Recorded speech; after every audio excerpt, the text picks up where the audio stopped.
Ooh, look at that. Now that's buttery smooth. Nice, good stuff. So most head units that allow you to teach the head unit steering wheel controls follow the same kind of method for programming.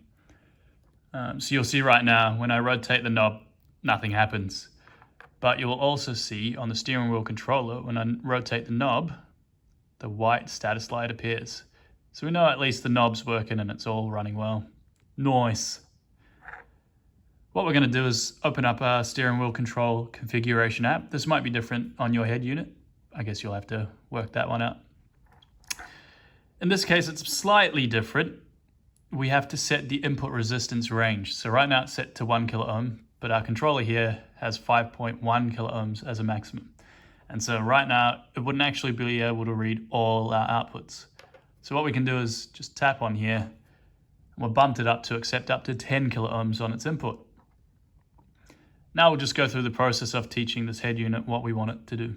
So we can tell it the volume plus action is a simple clockwise rotation. And you'll see it actually picked it up, nice and illuminated. Bob's your uncle. Do the same for volume down. Click it and rotate counterclockwise. Nice. I want to actually assign a short press on this volume knob to play pause. So what I can do is click on play pause and press it down. And we've assigned a short press to it, which is quite cool. And then I also like to mute when I hold this button down. So we click the mute button and hold it down. It's picked up that long press. And so that's why we can long press to mute. The last thing to do is to save it. You might have to actually click a save button on your head unit, but in our case, we can just go back and it's saved. Some head units actually require you to hold the input for it to learn. So that means like holding a button down for maybe 2 or 3 seconds and it will try to learn what the input is.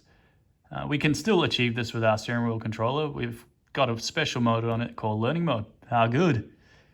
So we open up our configuration app for the steering wheel controls.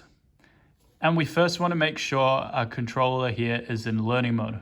We can do that by double pressing the volume knob button.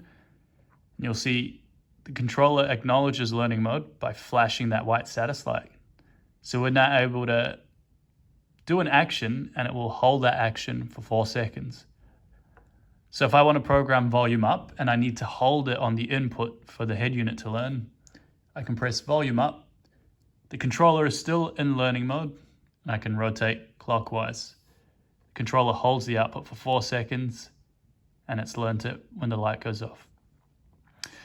Make sure that you only do the next action once that light has gone off. Otherwise you will override what you wrote to the head unit. So when I want to do volume down, I can also double click. We're in learning mode. Click volume down, rotate left. It's sending it across. Nice. Rinse and repeat, pretty much the exact same as last time.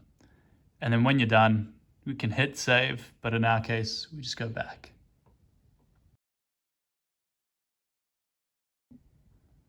Alrighty, so let's test it, make sure it all works, make sure it's saved. So we've got our volume knob, look at that. Up, down, up, down, up, down, up, down, beautiful. So smooth, so responsive.